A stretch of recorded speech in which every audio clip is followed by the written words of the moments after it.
Hello বন্ধুরা, সবাই কেমন আছো? আশা করি সবাই ভালো আছো।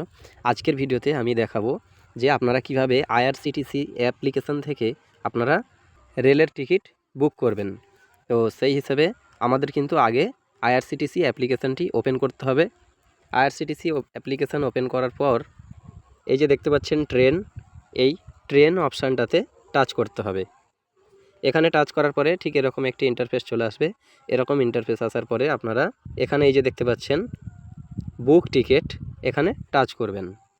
এখানে টাচ করার পরে এরকম ইন্টারফেস আসবে এবং এখানে আপনারা আপনাদের যে জায়গা থেকে যে জায়গায় যাবেন সেই জায়গাটা সিলেক্ট করবেন। অর্থাৎ মনে করুন আপনি মুম্বাই টু হাওড়া বা হাওড়া টু মুম্বাই বা সুরাট থেকে হাওড়া, হাওড়া থেকে সুরাট, যেমন খুশি আপনাদের যেমন খুশি যেখানে যাবে সেখানে যাওয়ার জন্য এরকম একটি জায়গা সিলেক্ট করে নেবেন। যে জায়গায় যাবেন সিলেক্ট করার পরে আপনারা সেই ট্রেনটি সিলেক্ট করবেন, কোন ট্রেনে যাবেন সেই ট্রেনের নাম্বারটি দেখে নেবেন এবং এরপরে কখন কটার সময় আছে না আছে আপনারা একটু ভালো করে দেখে নেবেন। তারপরে আপনারা কি করবেন, ডেটটি সিলেক্ট করবেন যে কোন ডেটে যাচ্ছেন। এরপরে টিকিটের রেটটাও দেখতে পাবেন। টিকিটের রেটটা দেখতে পাওয়ার পাশেই আবার দেখতে পাবেন যে প্যাসেঞ্জার ডিটেলস। তো প্যাসেঞ্জার ডিটেলসের জন্য আপনারা প্যাসেঞ্জার ডিটেলসে টাচ করবেন।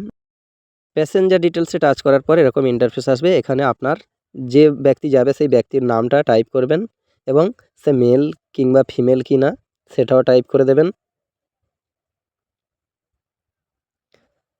তারপরে নিজের ন্যাশনালিটি ইন্ডিয়ারই থাকবে। যদি আপনার একার ছাড়া আরও কোনো ব্যক্তির একসঙ্গে টিকিট বুক করেন তাহলে আবারও অ্যাড নিউ প্যাসেঞ্জার করবেন। তো এইভাবে 4 জন কি 5 জন আপনাদের নামটা অ্যাড করবেন। অ্যাড করার পরে তারপর আপনারা আপনাদের সিট পছন্দ করবেন, আপার বার্থ কি লোয়ার বার্থ কি মিডিল বার্থ বা সাইড আপার, আপনাদের যেটা খুশি আপনাদের পছন্দ মতো কিন্তু সিটটা সিলেক্ট করে নেবেন। তো আপনাদের গ্রুপে যতজন আছে তাদের নাম অ্যাড করার পরে বা আপনার যদি সিঙ্গেল হয়ে থাকে অ্যাড করার পরে আপনারা আপনাদের যে বুক টিকিট করার পরে আপনারা ক্যাপচার দিয়ে তারপরে কিন্তু প্রসিড টু পে করার পরে এই যে অপশানগুলো চলে আসবে।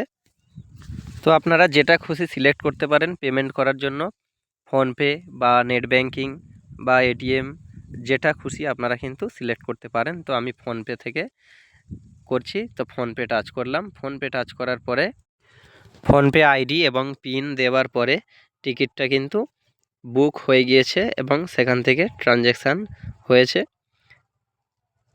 বুকিং ডিটেলস আপনাকে দিয়ে দেবে এবং পিএনআর নাম্বারও দিয়ে দেবে, আর কোথায় থেকে কোথায় যাচ্ছেন সেটারও সব কিছু ডিটেলস পেয়ে যাবেন। তার সঙ্গে টিকিটটা ডাউনলোডও করে নিতে পারবেন।